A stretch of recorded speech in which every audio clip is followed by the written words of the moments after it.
Hey, it's the Chief bonding with board games. I'm here with Judd. Ham Tag. Hey, Ham Tag. There's a chance maybe sometime.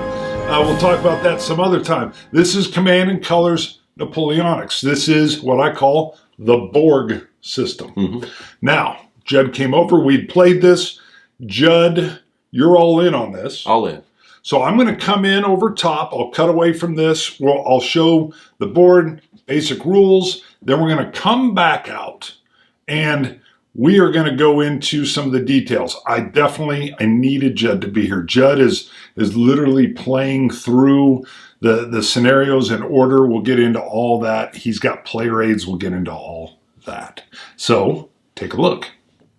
All right, I'm zoomed out. So your opponent would be on the other side of the board.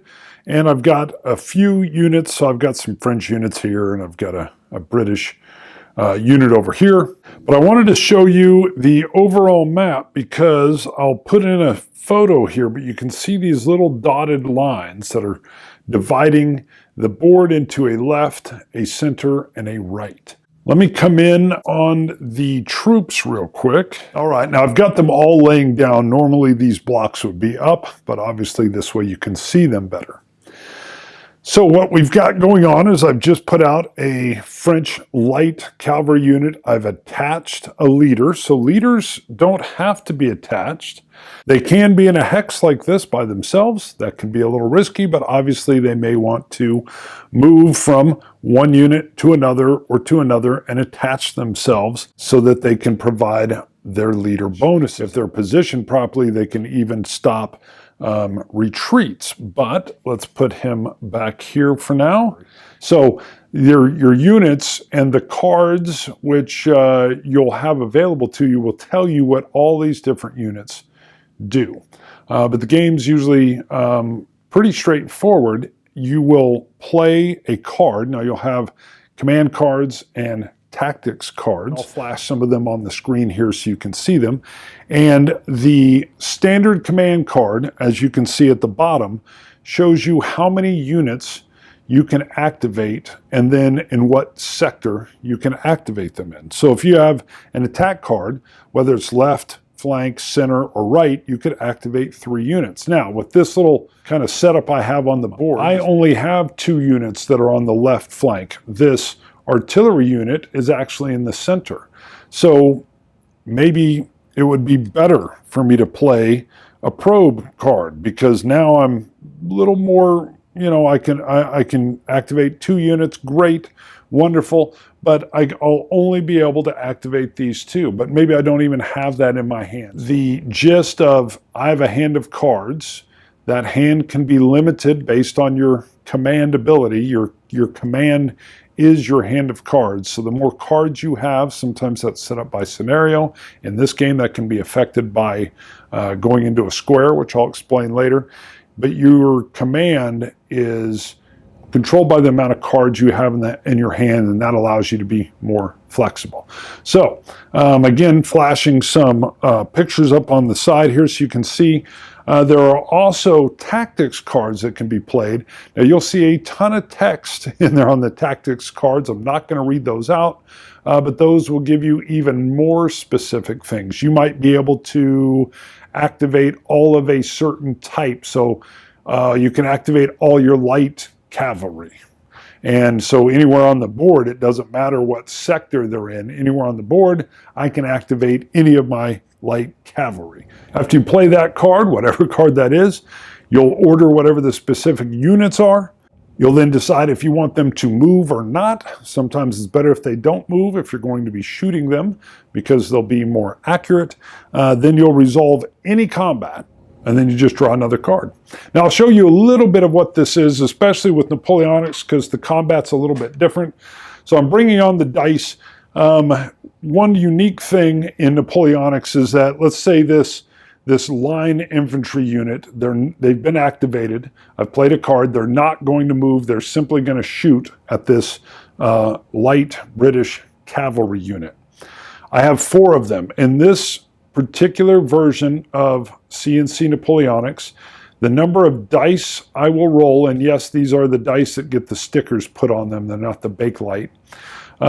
the number of units I will be using in that attack, or the number of blocks I have, will correspond to the number of dice I will roll.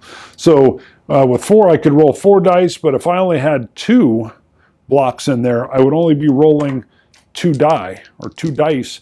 And when you roll, what you need to get is a matching symbol for the unit you're attacking. This is cavalry. I've rolled a cavalry marker, and that would take a hit off of the unit.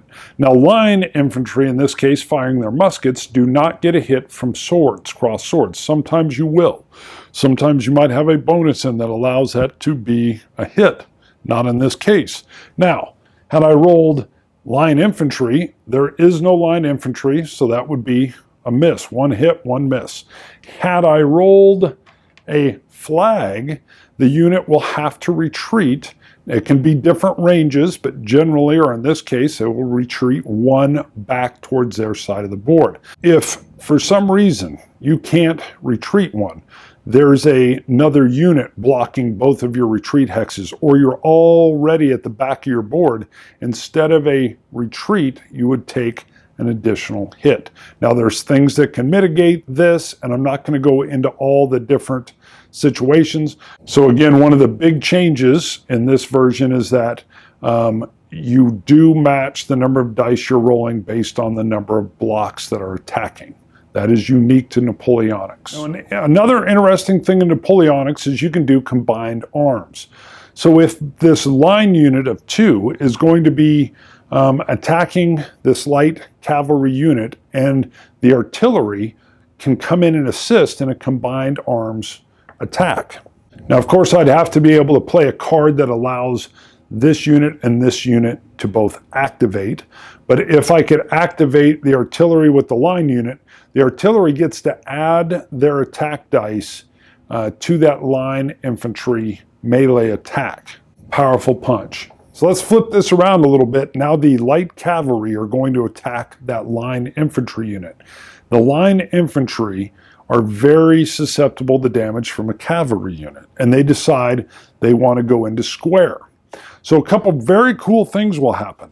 So number 1, the player with the line infantry is going to hold up their cards so that the opponent can't see them, and the opponent will blindly draw one of the cards out of their command hand.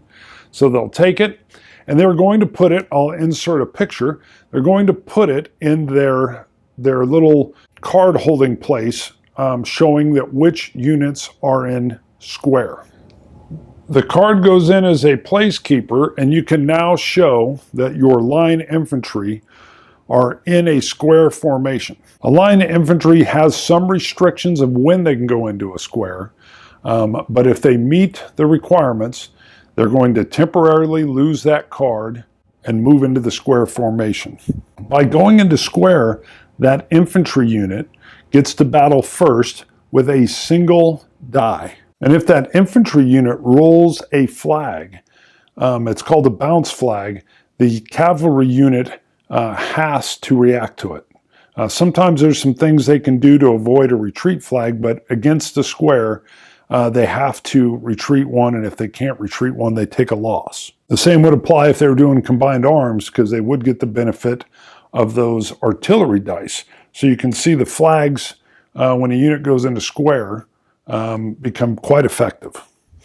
All right, we're going to come back out. I just wanted to show a very quick little display of the units and some of the differences. All right, we're back. Now, before we dive deep into your thoughts on this and mine, I have a gift for you. You don't know about this? You will love this. Anybody that follows Judd, I'm trying to do this so he won't see it right away, that follows Judd on BGG knows that your avatar is what? Show enough. Show enough. Woo! Oh, dude. Yes, we got a little t-shirt here with the whole show enough, and it's the master. What is it? The good guy and the bad guy. That's right. So this is Who's the Master. So this is Judd's new shirt. I got this, so there you go. You can cool, have that. thank you. I figure at some point in time, if we ever do any ham tags, I'm under no pressure. I'm doing all my other show. It's the summer and all the stuff. But if we ever do some more ham tags again, you can on occasion wear the Master shirt. All right. So The CNC system, you've seen how it works, you've seen some of the differences in this particular system. Of course, the big thing with Command and Colors is the genre it's set in.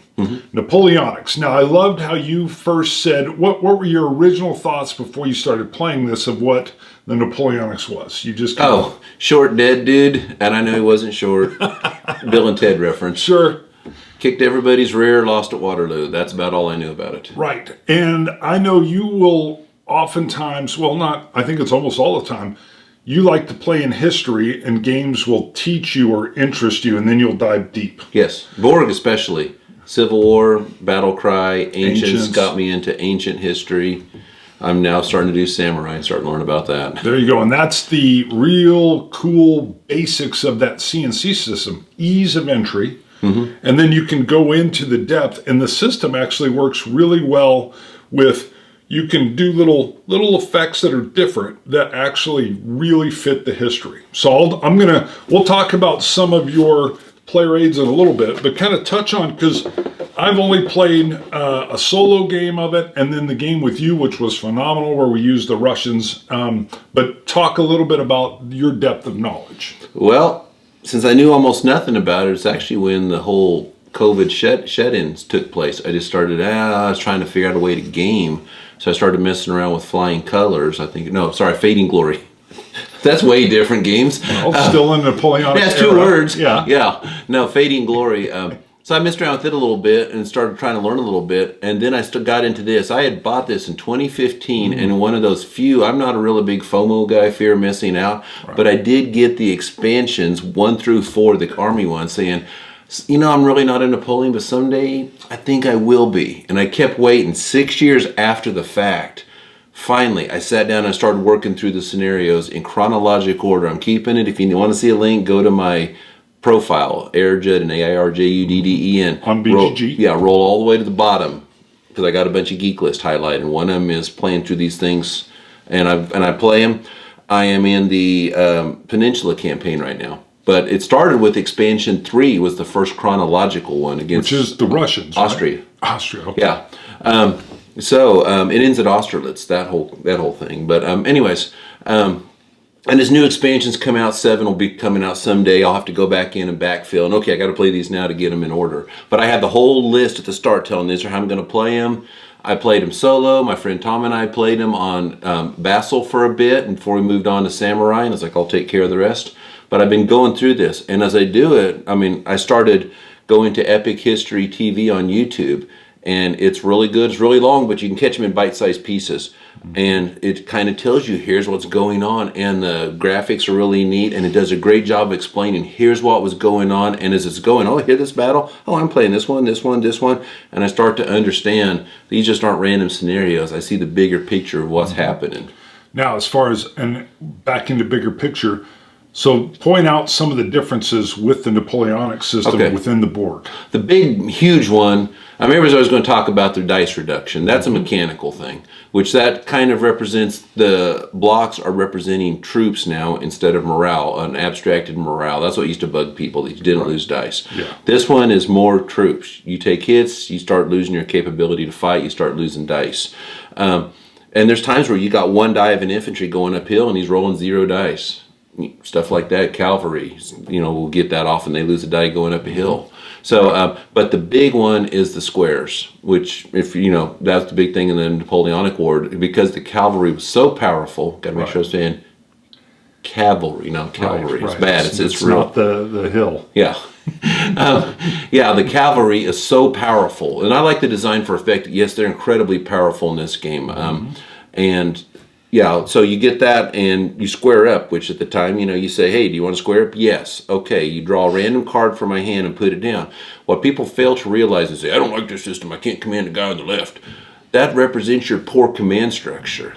commands and colors. It's more than just a clever name. Right. Yeah, you lose your command ability. And so the more guys you got in square, you're sitting there, I can't activate most of these guys. I got guard will, that's what happens. It's the beauty of the system is the cards are the fog of war of your command ability. Yeah. The less cards, the harder, the more luck will play in. Can I do something or not? If you got 6 and I got 4 and I somehow managed to beat you, it's wow, I really got the right cards. Well, sometimes it happens. Right. And losing commanders matters. So you lose your command ability, and as long as that cavalry stays parked up next to them, any cavalry, they're in square, and you don't get that card back. And if they do leave, you still got to issue a command for those guys to come out of square to get your card back. And when I played you one time, I had some guy in square, and I had this card just locked. I was like, I got to get that card. So I had to basically go in there and pound you out of there to put enough guys in there to knock you out so I could get that card back. And you're tempted to go into square because of the defensive ability it gives you, but there's such a cost for your command ability if you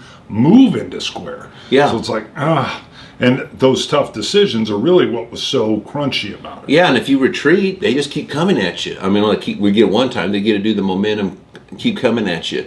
So you could really and when they're rolling so many dice, it's not possible to lose a guy on that. So yeah, there's that, the combined arms, because artillery is so important in the Napoleonic era, where basically you pin them with an infantry, and then you get to chuck all your dice from your artilleries, especially if you string a lot of artilleries together. You can hit them, and then sabers are hitting.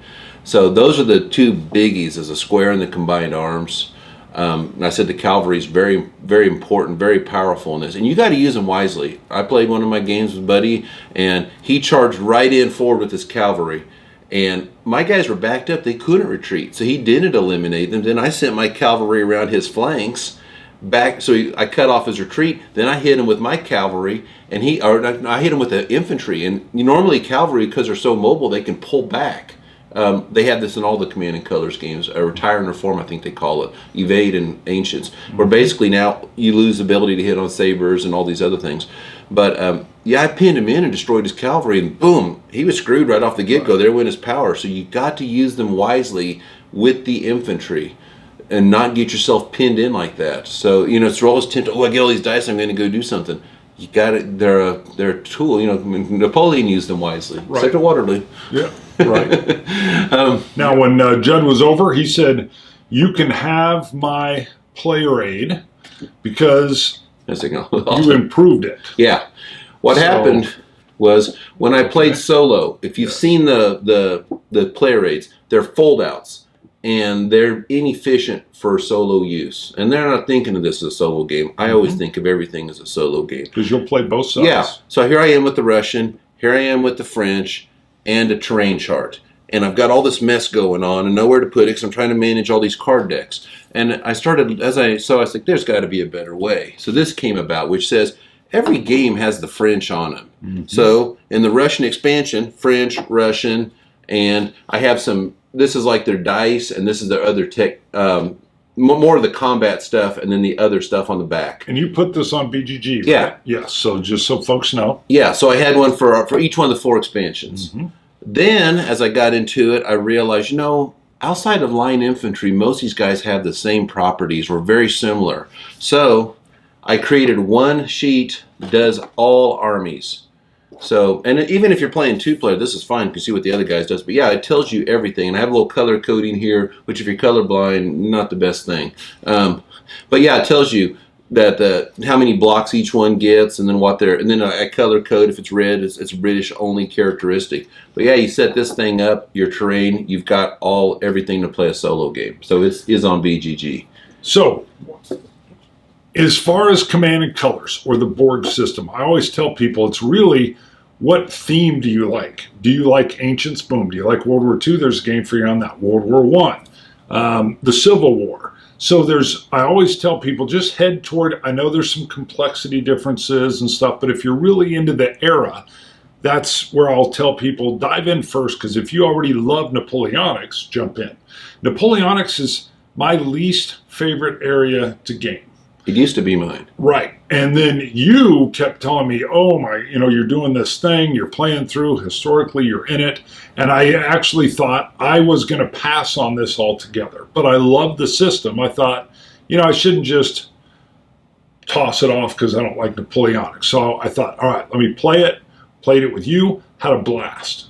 Again, it just teaches, it's playing within the history so much. This system is so good about plug and play and then feeling like that era. So what captured you the most on the Napoleonics theme-wise? Because it's now your favorite, I think you said, didn't you? I'm always torn because for so long I've always said Ancients is my favorite. Okay. But I'm really, really getting into this. And they're just so close. Tricorn's obviously my favorite topic. Okay. But man, it's just not below the other two. I mean, I really love all three of those. But this thing is cool because I think what really hits me when I was playing through my chronological, and I went from the Austrians to the Prussians. Austrians, their line infantry has 5 blocks, and when you square up, you don't lose a card. Everything else applies. They're locked in a square, but they're getting a lot more dice. But they have a lot of weaknesses. When you get to the Prussians, I think they have weak cavalry, but they got these tokens, iron wheels, and you can spin them to ignore a flag. So that makes you think twice as when you're going in charging them, saying, "Oh yeah, I'm going to hit him with my cavalry and make him retreat and keep going because that guy has no support." He throws that iron wheel down and he doesn't retreat. You only get them once. You might start the scenario with 3 of them. But they are really key at helping you not do that. But they've got a lot of weaknesses. And they only get a bonus die if they don't move. I thought, that's really cool. Then I get to the Russians. They've got all these units that are 3 strength. Remember that? You roll the die at the start. Yep. Mother Russia. It's called paper strength. And you get I get a 4th line infantry, 2 blocks there, light infantry. And the Cossacks are so cool because they don't, 2 blocks. They're not very powerful, but you don't get a victory banner. So they're just annoying. They run around, they do all this stuff, they pick off all these weak guys, they hit guys in force because they don't have dice reductions. But the Russian infantry, outside of the militia, always shake off 1 flag. So all these guys got these little nuances and differences going on. And when you go to fight the Russians versus the Austrians, you got to think differently in each one. So that's the part that really got me in, was just how much different each expansion did things. And I think that's the magic of the system. And as you've talked to me about it, that's why I was like, hey, man, I would love if you can come down here and we'll spend a little bit extra time on this review, because the way you're playing through historically, the way you've picked up all the different factions and how how they all play, and the way GMT really has put out, when they get out this 7th one, that's the epic one, right? Is that what's coming out with the 7th 6 one? is epics. Okay, Way epic. You want me to explain epics? Yeah. Okay. Epics, if you're familiar with Memoir Overlord, Command and Colors Ancients had epics. It's 2 boards. Right. Lots of units, lots more going on. Then they got these cool rules where you can have up to 4 people on each side. Each guy controls a section. You've got the Overlord, commander-in-chief guy, basically just handing out. Yeah. And he's handing out cards and doing this kind of thing. And so I've only played in 2 players, but it's still a lot of fun because you're still doing all the stuff and you're still restricted that my guy can only give this card. Right. Okay. This one, epics, is the 2 boards, mounted boards. Okay. And then they throw in 2 paper boards. I might be pronouncing it a little, it's like Legrand, Grande. I don't know if you can, Legrande. Anyways, Legrand battles. And okay, epics is more than 2 boards. They're a little wider than the standard board. And then Legrand is deeper and the same width. So you get these huge boards. Now, why are they paper boards? Because 7 is Legrand. You get 2 mounted Legrand boards, 2 paperboard epics. Now, when you got the expansion 6 epics, you had to play all the scenarios, you had to have everything before it. The base game, the 4 army expansions. Now, you could only have, let's say, Prussia, and you'd only get the Prussian scenarios in it. There's a lot of combined, the thing focuses heavily on Austerlitz, and you have to have both Austrians and Russians because they both fought in it. Okay, that thing had 6 standard single board scenarios covering different parts of Austerlitz. Then you slap the epic boards together, and you got 12 scenarios, I believe it was. One of them was Austerlitz. Then you got the Legrand, and it's just kind of whetting your appetite. It was a smooth business move on their part.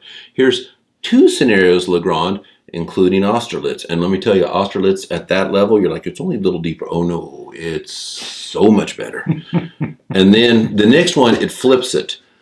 Mounted Legrand boards, 12 Legrand scenarios, 2 epic scenarios, paperboard epic. So when you're done, you have them all. I'm just going to take my paperboards and stick them in a spare box and keep all my mounted stuff. But if you decide to jump in and pass epics and go to Legrand, you don't need epics. At least everything I can tell, you don't need it. That's the first one that there's you'll just have paper maps of those. Yes. Right. So, and my guess is, I don't know, it might be a smooth business move that everybody would go to Legrand more than epics. I don't know. I thought it was a lot more fun. They do have little separate rules, not much. Now, this is a little weird. There's this thing that bugs people, and they call it the courier system. You put a deck, or you get your cards. Only your field commanders get the tactician's cards. Combat cards, if you've played Tricorn, Memoir had them in the Winter Wars pack. I think they had them in the Stalingrad battle map or something. Okay. They get you little advantages on this, during the combat. These guys are the only ones that get that. And then at the start of the game, they get so many command cards. Now, I'm the head CNC guy. I give you a card. You can say, your card sucks. Throw it away. I'm going to play one of my 3 because I got a better one to do what I want to do. This one, I don't think it has the one where you can only talk to one guy. I don't think it's that secretive anymore. But yeah, you can do that. But only these guys get to play the tactician's card. I mean, yeah. And when you play like the scout card, it says draw a tactician card. Only the guy on that side gets to redraw that thing. So, and I think when it says, I think if I remember right, you both get a draw a command card. That's the only way they ever get a replenish. I don't know. It's coming off of COVID when I was playing this, so it's all kind of fuzzy. Now, have you played on Vassal as well?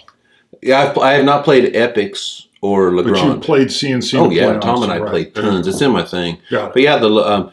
But yeah, that Legrand thing is so. But anyways, I was going to tell you is you have to play one card from your command and then one card from the courier deck. And when the courier deck gets down to 2, you replenish it back to 5. And people are like, what is that? What is that? What's that supposed to represent? It doesn't represent anything. What it represents is these cards are command.